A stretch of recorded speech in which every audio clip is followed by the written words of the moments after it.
Hey everyone, it's Allie from the Artsi.Farmer. I've been getting a lot of questions about my custom glasses fronts, so I thought I'd take a few minutes to answer some of the most common ones. Whether you're curious about the design process or how I make each pair unique or what goes into choosing the materials, I've got you covered.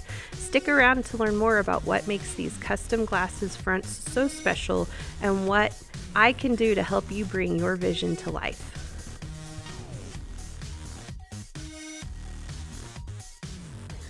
For the first question, what do you use to print?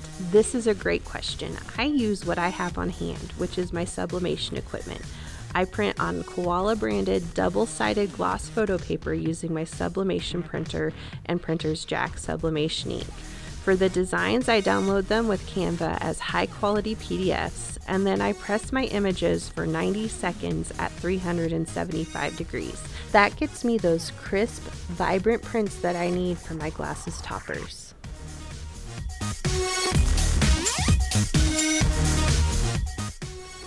Next question, how do you cut your toppers? Since these are just for me, I keep it simple. I use a good pair of scissors, a hole punch, and a craft knife. I do have a craft cutter, but the calibration was needing constant adjustment, and I ended up wasting too much material. Honestly, if you have a steady hand and a bit of patience, cutting by hand works just fine.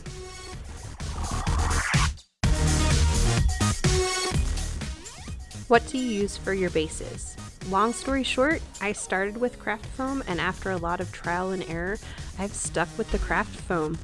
I experimented with resin bases, even making my own molds, but I just wasn't happy with the results. For consistency and minimal touch-ups, I go with the thinnest craft foam I can find on Amazon.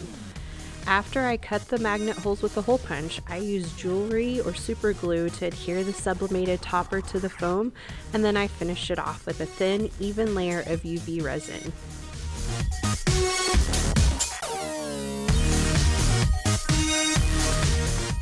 Final question, what special tools do you need? Honestly, not much.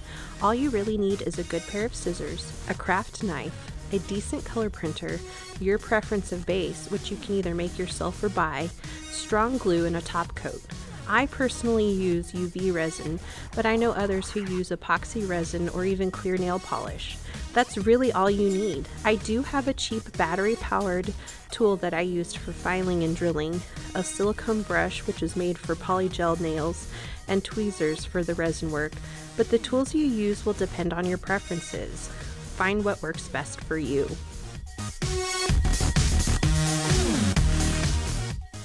Thanks so much for watching. I hope I answered all of your questions about how I make my custom glass toppers.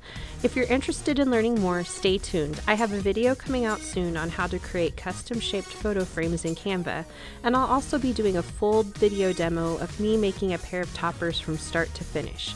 Be sure to subscribe so you don't miss out on those. See you next time.